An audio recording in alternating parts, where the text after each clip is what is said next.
On n'a rien à voir avec le niveau donc de l'intelligence individuelle. Vaut mieux finalement Alors avoir... justement, pour enseigner cette intelligence de façon commune, Mhm. pouvez-vous nous dire un mot alors par rapport à l'université africaine? Voilà, c'est-à-dire que cette université africaine que nous avons déjà un peu initiée à travers le projet donc, de l'Institut Africamat, c'est tout simplement de nous replacer au centre même de notre réflexion avec nos propres valeurs, avec nos humanités classiques et notre projet civilisationnel. Vous savez, les gens ne se rendent pas compte que nous vivons dans le projet civilisationnel des autres. Quand vous prenez les Antillais, c'est une invention totalement du monde occidental. Ce ne sont pas des gens qui sont venus de leur propre gré, qui ont développé leur propre projet civilisationnel. Est-ce que la Martinique, c'est un nom qui a été donné par les Noirs? Est-ce que la Guadeloupe est un nom qui a été donné par les Noirs? Vous savez, il y a des choses qui sont... C'est criant. À partir du moment où ce n'est pas vous qui avez donné le nom de l'endroit où vous habitez, c'est qu'on vous a emmené là de force. Parce que quand vous êtes venu de votre plein gré, c'est-à-dire que vous avez développé votre propre projet civilisationnel, je vous garantis que là où vous habitez, ça porte votre nom. Ce n'est pas le cas de Mayotte. À Mayotte, les noms de lieux, les noms de villes portent des noms autochtones qui ont été donnés par les Noirs. Est-ce que vous voyez ce que je veux dire? Mais Et c'est ça qui m'a marqué. quelle est la différence justement entre Mais c'est ce Mayotte qui et m'a la marqué. Guadeloupe et Mais le c'est ça qui Martinique? m'a marqué, moi, quand j'étais à Mayotte, faire les conférences.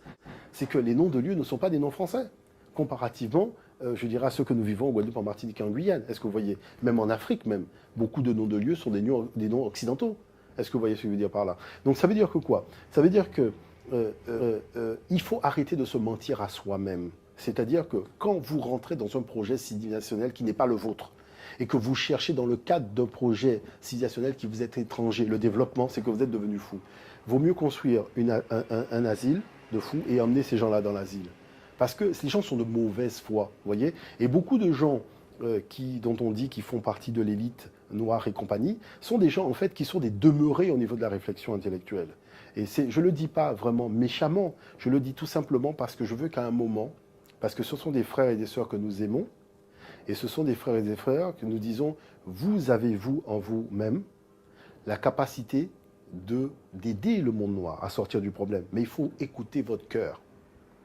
Le problème, c'est que vous n'écoutez pas suffisamment votre cœur. Écoutez votre cœur. Et vous allez voir, vraiment voir à quel moment vous faites des erreurs dans votre réflexion. Nous devons créer notre propre projet civilisationnel. C'est ce que nous appelons le projet civilisationnel Kamit. Et c'est parce que nous allons créer notre propre projet civilisationnel que nous allons pouvoir nous développer. Mais développer, ça ne veut pas dire copier l'autre.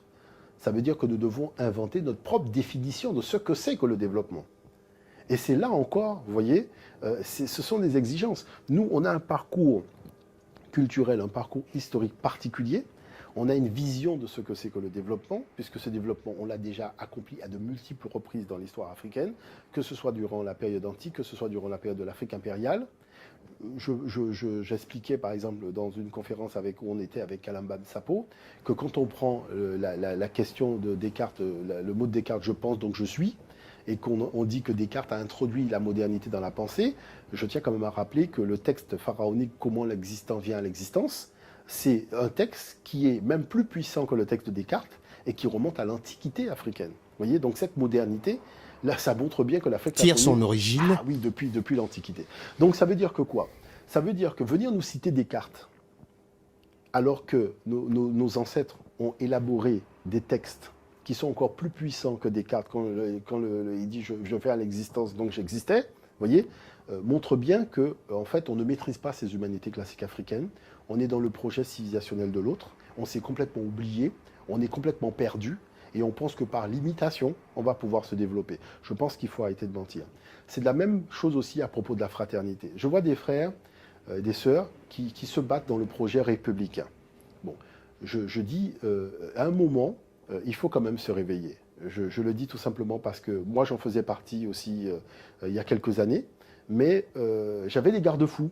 Mes garde-fous, c'était Claude Lys de la Martinique, c'était Aimé Césaire, c'était le maire de Pointe-à-Pitre, M. Bangou, avec lequel je discutais, qui me disait « mais garde quand même les yeux ouverts ».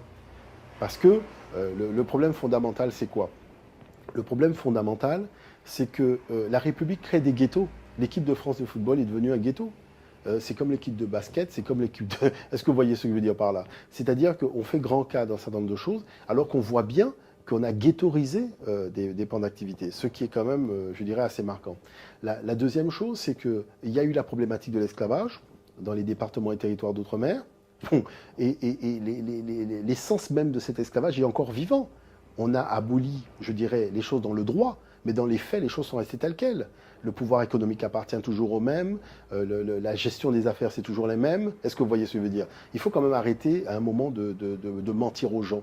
Il faut pouvoir dire la vérité de manière à faire en sorte que nous puissions créer les conditions d'une société beaucoup plus juste. Vous voyez? Est-ce que vous pensez que la démarche aujourd'hui qui consiste